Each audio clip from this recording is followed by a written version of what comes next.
भैया भैया की बात चलिए तो मैं एक आपको कथा है राजस्थान की। भैया भैया के प्रेम को बड़ा प्रगाढ़ करती है।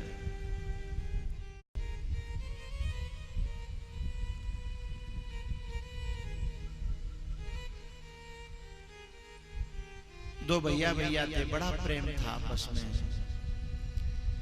ये जो हमारे यजमान बने ये चार बालक, ये चारों जब एक साथ नाचते हैं ना तो मुझे बहुत खुशी होती है।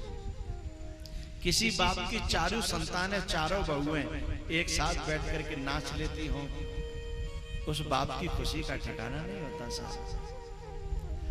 और उस बाप से ज्यादा दुर्भाग्यशाली कोई नहीं होता जिसका एक बालक बंबई जा रहा है, एक कलकत्ता जा रहा है, विचारों से कभी एक जगह बैठना पसंद नहीं करते। पिता में भीष्म जिंदगी भर इसीलिए रोते रहे कि उन्हीं के खुद के खून में आपस में हमेशा महाभारत होता रहा।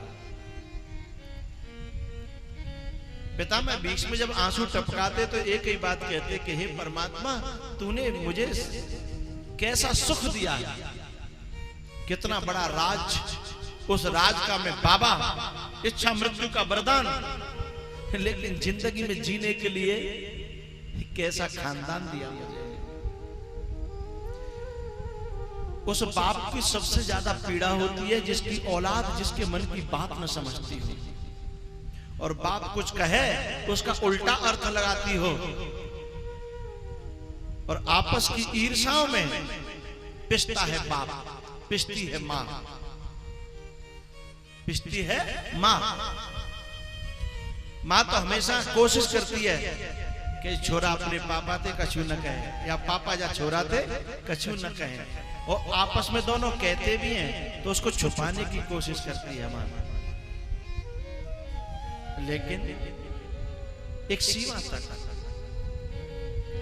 दो भैया भैया थे, बड़ा प्यार था, बड़ा स्नेह आपस में।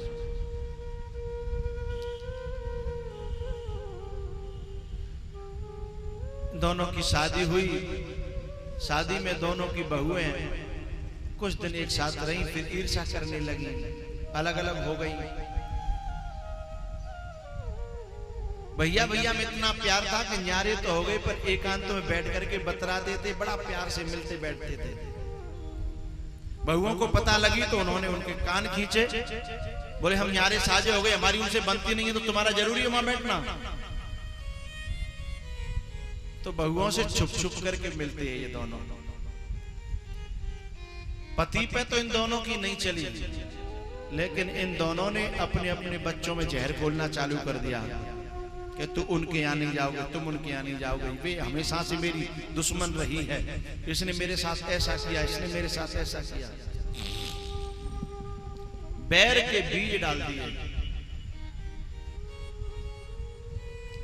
द्वेष के बीज डाल दिए। ये संतानें बड़ी हुई, थोड़ी सी जवान हुए लड़के, और आपस में चिड़े तो बैठे ही थे भीतर से, क्योंकि माँ ने डाल दिया था ना। और इन दोनों परिवारों में दुश्मनी हो गई, और ऐसी दुश्मनी हुई कि एक दूसरे की जान के लेवा हो गए।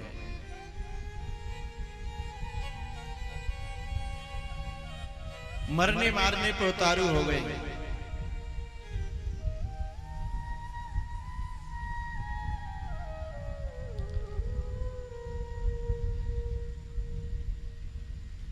इतनी दुश्मनी करनी हो गई, और ये दोनों भाई आपस में रोते हैं कि हमारे खून और आपस में लड़ के मर रहे हैं, और हम इन्हें समझा भी नहीं पा रहे, हम इनसे कुछ कह भी नहीं पा रहे, अब क्या करें। ये लोग आपस में कुछ समाधान कर पाते, इससे पहले इन दोनों भाइयों में से जो बड़ा भाई था ना, वो खत्म हो गया। और जब बड़ा भाई खत्म हुआ तो छोटा भाई भाग करके उसके दाह संस्कार में जाना चाहता था, लेकिन छोटे भाई को उसके बच्चों ने पकड़ लिया और बोले खबरदार जो उधर गए तो और लेकर के कमरे में बंद कर दिया, साकर लगा दी। अब ये बेचारा रोता है कि मैं अपने भैया कंडऊ नहीं दे पायो, लकड़ियों नहीं दे पायो, आखिर मेरा भाई था, अंतिम में तो मैं मिल ही लेता। और ये अपनी पत्नी को गालियां देता है मन ही मन कि इन दोनों ने आकर के हम भैया भैयाओं में, हमारे वंश में बैर डाल दिया। हम भैया भैया में कितना प्यार था और इन दोनों ने आकर के हमारे बच्चों में इतने बैर का बीजारोपण कर दिया। और अब तक तो मैं सोचता था कि भैया से कभी एकांत में मिलूंगा तो कोई समाधान निकालेंगे, अब तो मेरा भैया भी चला गया, अब मैं करूंगा क्या। ये रोता है। इसकी औलाद ने एक दिन बंद नहीं रखा, 13 दिन तक बंद रखा इस बाप को कि कहीं फिरने न चला जाए। लास्ट में जब 13वीं होती है ना, पुआ वगैरह होते हैं, पुआ वगैरह हो रहे थे, ये अकेला कुशकाल कोठरी में बेचारा रो रहा था कि मैं तो अपने भैया का प्रसाद का एक पुआ भी न खा पाया। जब शाम हो गई, सारे समाज की दावत पूरी हो गई, फिर लास्ट में जो गांव के जो काम वाले होते हैं ना, वो काम वाले आ गए और वो पंक्ति में बैठे थे। उस समय इन लड़कों ने इस बूढ़े बाबा को कोठरी से बाहर निकाल दिया। बोले अब कहां जाएगा, लेकिन ये रुका नहीं, चुपचाप गया घर के पीछे होकर के और उन काम वालों की पंक्ति में जाकर के बैठ गया, सबसे पीछे जहां जूता चप्पलों का ढेर था। ये उस घर का चाचा था। ये जाके चुपचाप बैठ गया तो एक परसने वाला आया और उसने जैसे ही देखा कि अरे ये तो उन लोगों के चाचा हैं और यहां बैठे हैं इन लोगों में, वो भी चप्पल जूतों के ऊपर। उसने तुरंत बाल्टी वहीं रखी खीर की और अंदर दौड़ा दौड़ा गया और समझदार व्यक्ति था। उसने कहा नालायको, तुम्हारा खास चाचा काम वालों की पंक्ति में जूतों पर बैठा हुआ है, तुम्हारी आंखों में शर्म होनी चाहिए। वे पांचों भैया दौड़े दौड़े चले आए और चाचा जी के पामन में गिर पड़े। चाचा तो आप यहां बैठे, चलो अंदर, अंदर चलो। और वहां से चाचा जी को उठा के ले गए। चाचा जी ने उन चारों पांचों की जेट भर ली और सबरी बात बताई, बेटा मैं कमरा में बंद कर दो, 13 दिन है गए, आज मैं जैसे तैसे निकल के आया हूं और मेरे भैया तो चलेगा और मेरे कोई भरोसा न, कौन देना मेरी मृत्यु आ जाए। पर मेरी एक प्रार्थना है, मरते समय की इच्छा मेरी पूरी कर दो। चाचा तुम जो कहोगे हम वही करेंगे, आप बताओ। तो चाचा ने कही कि मोजियत तुम 5 और वे 4, जो 9 एक है जाओ तो मेरी आत्मा खुश रह जाएगी और मेरा चोला चैन से मरेगा। यदि तुम ऐसे फूट करके मरते रहे तो हम 2 भैया को जिंदगी तो खराब है ही गई, लेकिन मौत भी खराब हो जाएगी।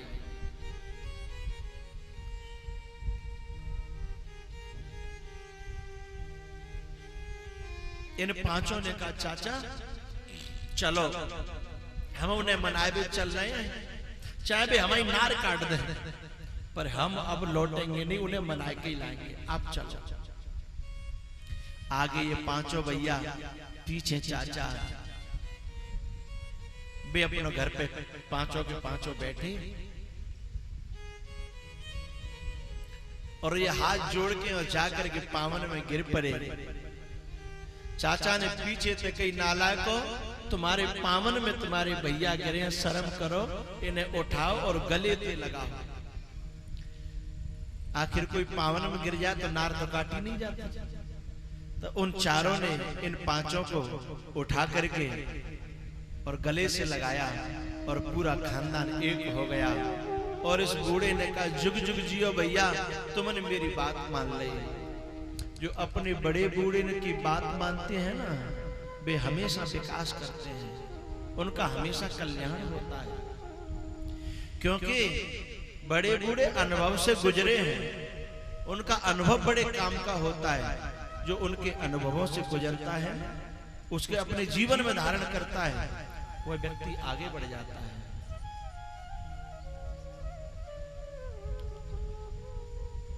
मैं ये निवेदन करना चाहता हूं माताओं से कि यदि तुम में, तुम्हारी देवरानी जेठानी में कोई तुम में आपस में ईर्ष्या राग द्वेष है, तो जाए औलाद में मत डालियो। तुम तो कितने दिना के हो, लेकिन वंश में यदि बैर को बीज पड़ गो तो पूरे महाभारत में खानदान के खानदान चले गए।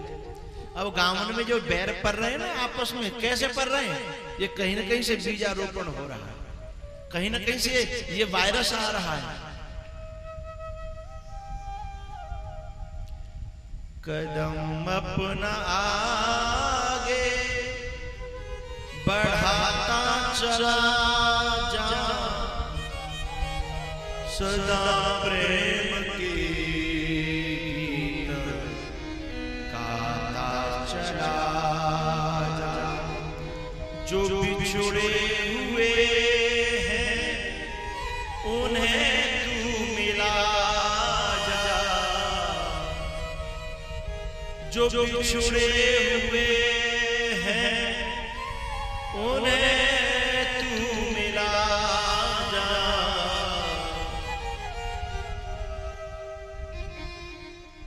जो सोए पड़े हैं उन्हें तू जगा जा, तू आनंद डंका बजाता चला जा,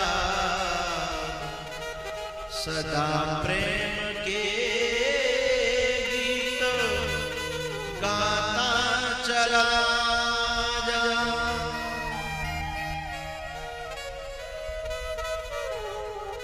भरत जी की कथा हमें ये उपदेश देती है, ये संदेश देती है।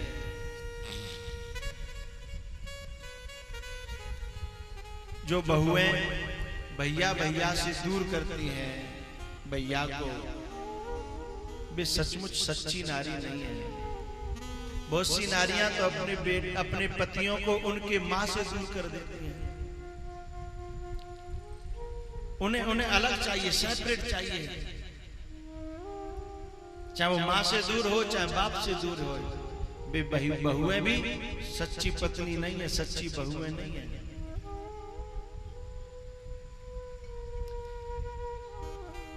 एक पति पत्नी मेला में गए, उनका 2.5 साल का 3 साल का बच्चा था,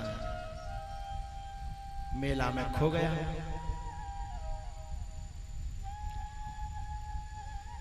2.5 घंटा तक वो बालक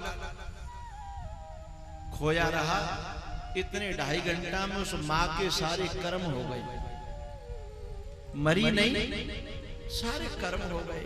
बेहोश हो जाए, गिर पड़े, बेहोश हो जाए, गिर पड़े, हा हा पछाड़ खावे, मेरो बेटा मेरो बेटा मेरो बेटा। जब 2.5 घंटे बाद बेटा पा गया, उसे कलेजे से चुपका लेती है, टटोलती है, फिर छाती से लगा लेती है, फिर चूमती है।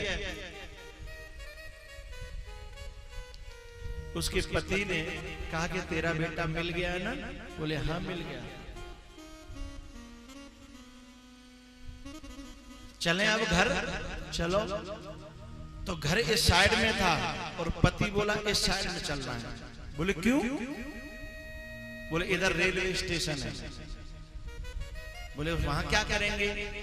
तो उसके पति ने कहा कि मेरी बूढ़ी माँ गांव में रहती है, 15 साल हो गए तेरे कारण मैं शहर में आया और मेरी बूढ़ी माँ से बिछड़े मुझे 15 साल हो गए।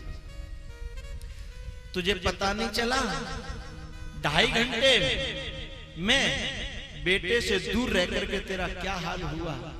तुझे पता नहीं चला? तुरंत उस वेदना को समझ गई वो नारी। बोली चलो अब मैं गांव चलूंगी, या तो माताजी के पास रहूंगी या माताजी को लेकर के शहर आऊंगी। अब मैं माँ और बेटे को कभी दूर नहीं होने दूंगी। मुझे पता लग गया माँ क्या होती है। ऐसी बहुओं को मैं बहुत बहुत साधुवाद देता हूं।